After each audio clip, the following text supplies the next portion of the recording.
Good morning, class 10. Hope you all are well at home. So students, today I am going to continue with the remaining part of the chapter which I have discussed in our last class, that is chapter 2, arrays in Java. In our last class, I have showed one example of bus and train. That is, instead of creating many individual buses, we can create a single train where we can divide the train into different bogies and we can keep our values over in those bogies. So that will occupy less space. Okay. Also, I define arrays as a homogeneous collection of elements. That means it's a collection of similar elements. If you define or create an integer array, there you have to keep all the integer values. If you define a string array, there you have to keep all the string values. If you define a float array, then you are going to keep all the float values in that box. Now, arrays are of two types in Java. One is your single dimensional array, which is also called SDA in short, and the second type of array is your double dimensional array,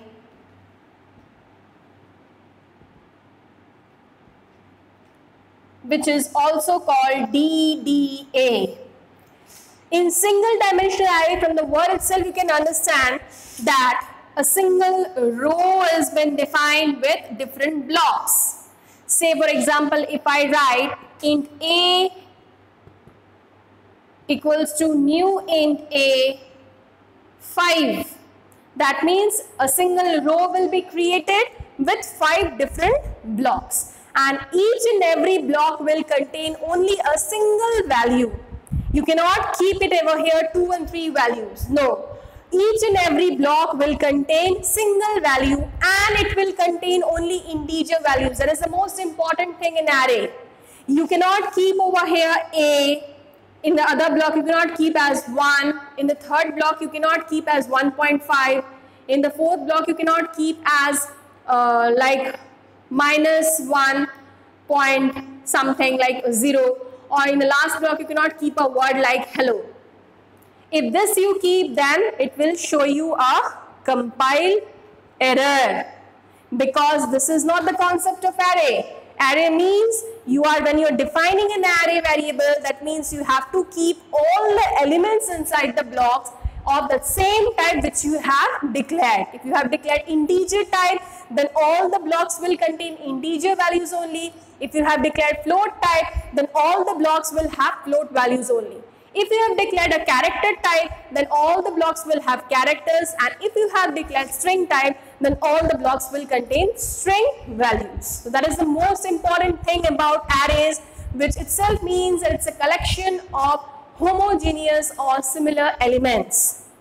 Now, when you are in arrays, we will see how to declare. Last class we have already seen how to declare an array variable, how to initialize the array variable, and how to access an element of array in Java. So these are the 3 basic things. First, to declare an array variable, in the last class I have shown that 2 ways you can declare it.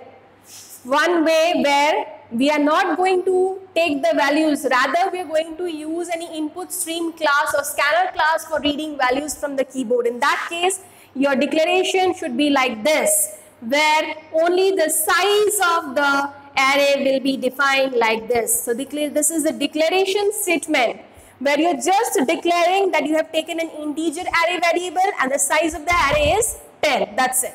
This is the declaration part. Initialization part. If you want to initialize the array elements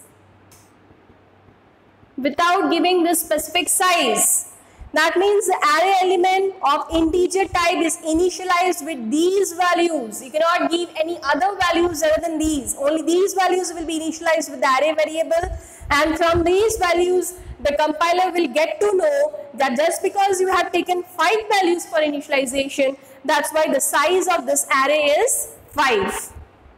Next is your accessing array element. Now, before accessing array elements, say for example, if this is our array, that means in the computer block, there will be a variable named a over here, just because you have used a variable as array, and 5 different blocks to store these 5 values, like 1, 2, 3, 4 and 5. And as I said also that each and every block, I've already said in the last class, and each and every block will have certain positions or address, and each and every indexes or positions will start from 0. Now there are 3 terms used in array. One is this A is called subscripted variable.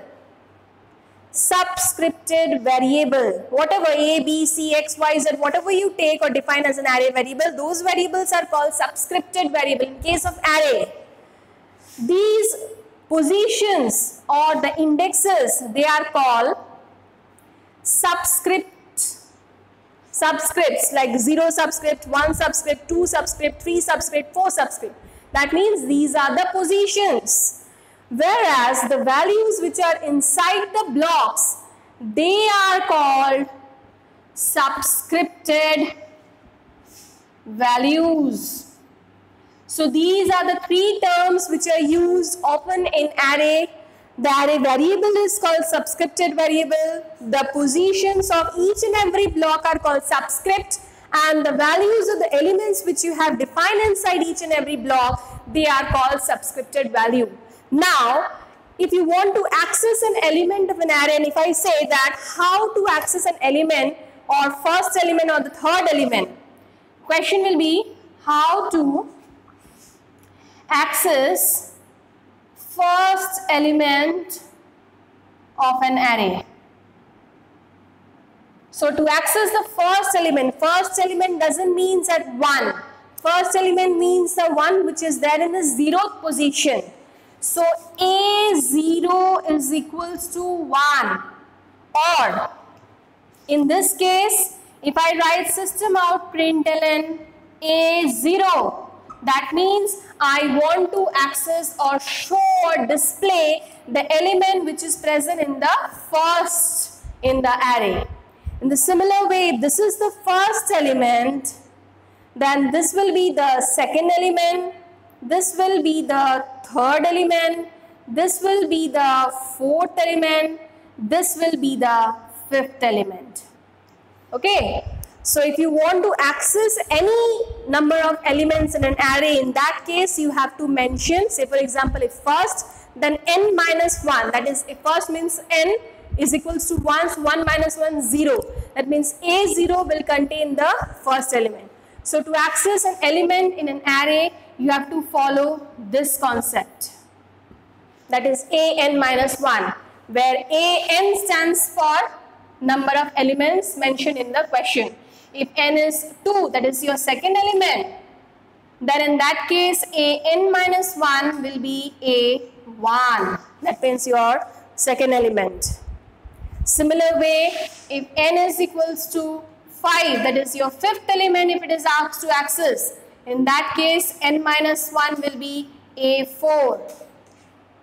This one, this element, fifth element. Okay, so to access an array element, you have to use this formula, an minus 1. Now, we are going to learn about the basic operations in array in Java. What are the basic operations in array? There are 5 basic operations which we perform with the array. I'm writing over here on the board. Operations of array. 5 basic operations. We start with searching. That means if we want to search any particular item or element in list of items, that is called searching.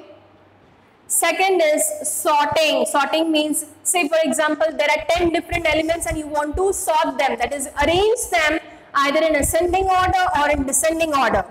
So that process where we arrange different elements in a list is called sorting.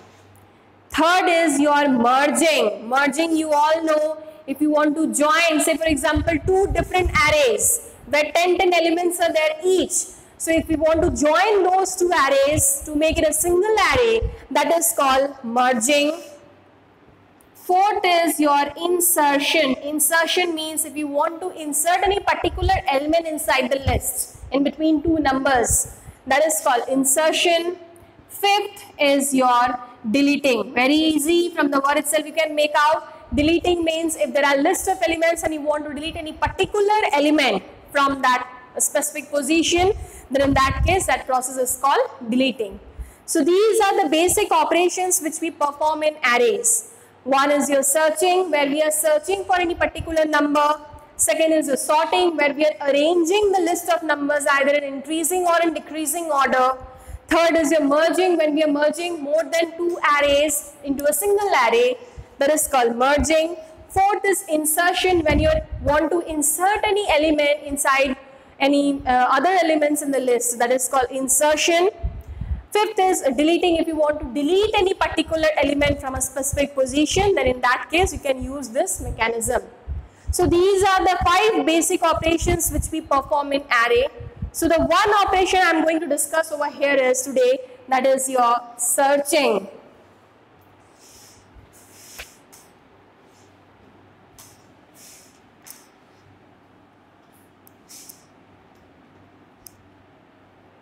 Today I will start with searching.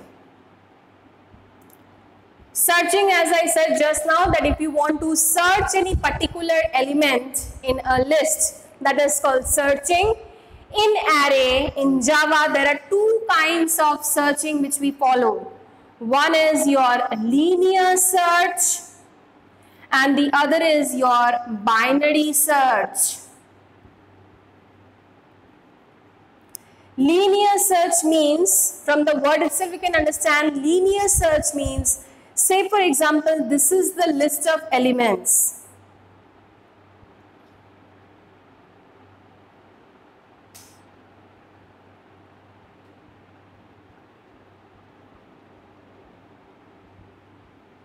I have taken or declared the size of array in this case as 7. Okay, linear search means if this is the array. Say for example, I have stored some values over here.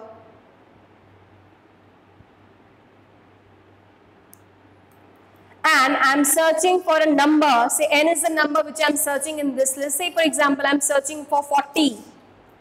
This is our list, prepared list. And this is a number which I am going to search from this list. Now, when we are using this linear search technique, so I have to follow a serial order, or I have to check the number which I am searching for in a line-wise form. That is, first I will check this 40 with this first element. Second, I will check with this number with the second element. Third, I will check this 40 with the third element. Next, I will check with the fourth element. Next, I will check with the fifth element. This way, I will go on checking, keep on checking until and unless I get the number in the list. Okay. If I find the number, then I will stop my checking over there with a message, and I will display with a message that search is successful and the number is present in the list. And if I don't get the number, then I will continue my checking until and unless I reaches the end of the list. In this case, as I will continue checking from the beginning of the list, first element till the last element, just because the number is not present. So in this case, a message will be displayed that the number is not present or the search is unsuccessful. So the technique which I am using over here in the linear search case, here I am following a serial order. That is, when I am going to start checking, I will check from beginning till last. Okay. So this type of technique or this type of searching is called linear search, and just because it follows a sequential order, a serial order, that's why this linear search is also called sequential search, because it follows an order of searching. Okay. In other words, this binary search is bit different from linear, because it doesn't apply the process of checking or searching in a serial way. Rather, what it does is, it breaks this list into two equal halves. Say for example, from here I have break one part and the remaining 3 elements I have kept in other half. So these 4 elements, say for example, I have kept in first half, and the remaining last 3 elements I have kept in second half. So binary search applies this technique where it divides the list into 2 equal parts. One is called your first half, the other is called your second half. Now it is depend upon the number which I am searching, whether I am going to move to the first half or going to move to the second half. If I am going to look into the first half, then again this first half is divided into 2 parts. Then again I have to decide whether I am going to move here or in this part. And if I want to move to the second half, then this second half is again divided. It is again divided like this. Again first half, second half. Again I have to see whether the number is present in this or not. For that I am going to divide this. So this way it keeps on dividing the list of items into halves, equal halves, and it keeps on searching whether the number is present in the first half or in the second half. Whichever half the number is present, it again divides the numbers and checks. So in binary search technique, it divides the list into 2 equal halves and then it keeps on searching. So the difference between linear and binary is linear follows a sequential order, binary doesn't follow a sequential order, rather it depends upon dividing rule. Linear search, it is applicable to both sorted and unsorted array. That means if the list of elements, in this case, see, this list of elements is not arranged. The elements are not arranged in any order. So linear search, it is very easy to deal with sorted and unsorted. That means if the list is not arranged, then also you can linearly search it. If the list is arranged, then also the linear search can be applicable. But binary search, it always goes with sorted array. That means if you want to apply this binary search technique, or if you want to use this binary search technique, in that case, you have to remember that the list which you are applying the search technique should be sorted if you are going with binary search, because binary search doesn't go with unsorted array. The array needs to be sorted, the array needs to be arranged, then only binary search can be applied. Whereas linear search is irrespective of any sort form of array. It doesn't matter that whether the arrays are sorted or not, but it keeps on searching. Okay, so this is a significant difference between linear search and binary search. So today I am going to show you one linear search programming in Java.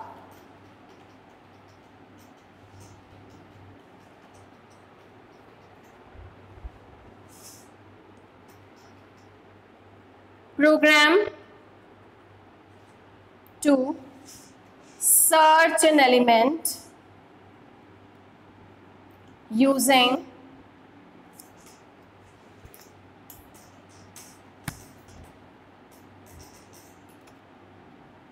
linear search technique.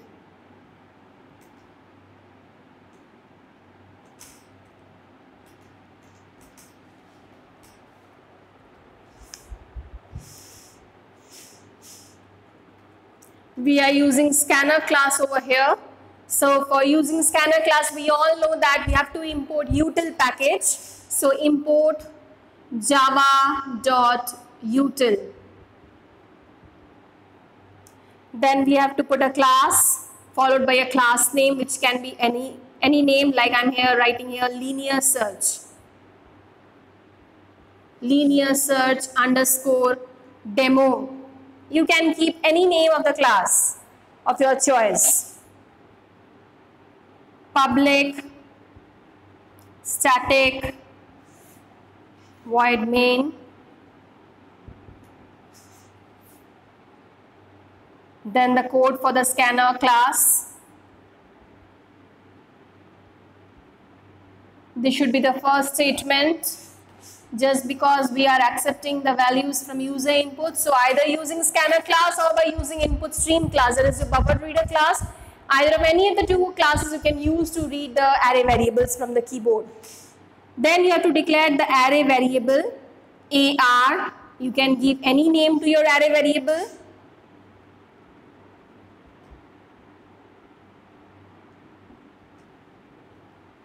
Say for example, I have declared an array variable with 10 size. I have to take one loop variable, as I said in the last class also, that in arrays you have to take a loop variable. You have to write a loop statement, because otherwise you're not going to move to all the bogies or all the blocks of your array. Then I have taken one extra variable ns. You can take any type of variable. This ns is actually used for searching the number which you want to search. Next, I have taken one variable k, which I have initialized to 0. This is a k variable I have initialized with 0, which means this actually variable will be used to indicate whether I have found that value or not, whether I have completed my search successfully or not. This is an indication for this number. K equals to 0 means 0, we all know that 0 is used for false and 1 is used for true. So here 0 means false, that is till now we haven't started our search and we haven't got the number. It will become 1 only when we have found that number in the list. System out println, I am writing the short form. Enter 10 numbers.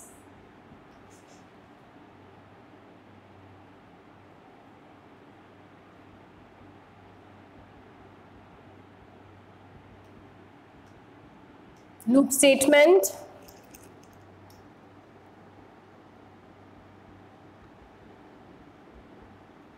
sc.nextInt. NextInt is a function in a scanner class which is used to read integer values.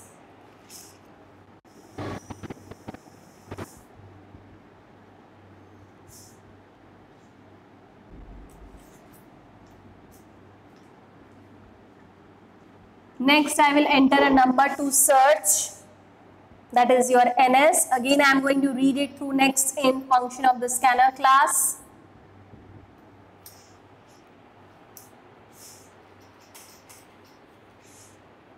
I am continuing over here.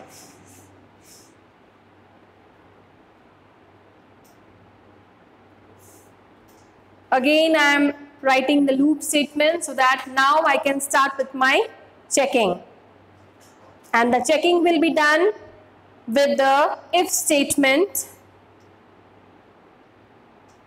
Each and every, in case of linear, just now as I said, in case of linear search technique, each and every elements will be checked. So ARI is equals to NS. That means ARI is the list of elements and NS is the number which I am searching for. So one by one, starting from 0th position till 10th position, 9th position, all the elements will be checked with that number which I am searching for, one by one. And if I found that number, if this if statement satisfies with the condition, then the value which I have taken for indicating whether my search is successful or not, I will turn it into 1. That is true. Yes, I have got that number. If my number which I am searching matches with the number which is present in the list array, if it matches, then only I will going to turn this k variable which was false, I will set it to true because I have got that number. With a break statement that further I don't want to continue checking.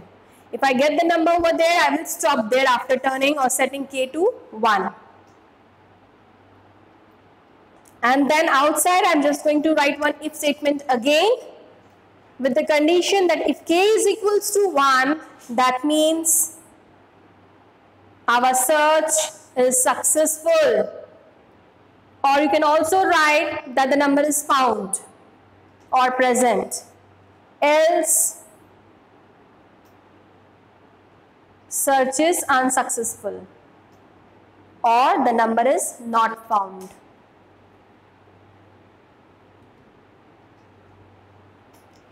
Okay, so how it's going to work? Just because I have defined the array size as 10, so 10 different elements I am going to take over here.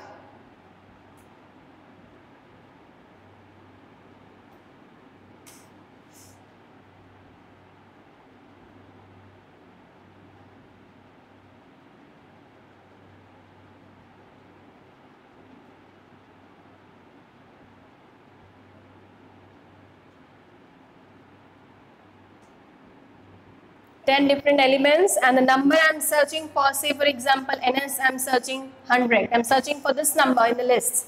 So I will continue, start from checking from the beginning. That is, when AR will be 0, my number will be checked with that. Whether the 100 which I am searching for is present in the first element, in the first position 10. No. First position it is not, doesn't matches with the element. Second, I will go to AR1 position. Again I will check my number with the AR1 position number, whether it matches or not. Again it doesn't matches over here. Then I will move to second position, that is AR2. Again I will check my value with the AR2 element, that is 22. It doesn't matches. Then I will move to third position. Again the checking will be done with the third position value, it doesn't matches. Next I will move to fourth position. That is your, again I am checking whether the number matches with the fourth position element or not. Yes, see here, my element or my number is found over here. My search is successful. So the moment when the number matches in both the cases, your K becomes from 0 to 1, and we apply a break over there so that we doesn't move to the next remaining part, because already our number has been found and we want to stop the checking over there. So we have encountered one break statement and we have set K to 1, and K to 1 means that the search is successful or we have found that number. So this is how linear search works. It starts from checking from the beginning and it moves on checking until and unless it gets a number. If it gets a number, it turns the variable to the true form and stops over there. If it doesn't get the value, then it keeps on checking till the last of the list. Okay.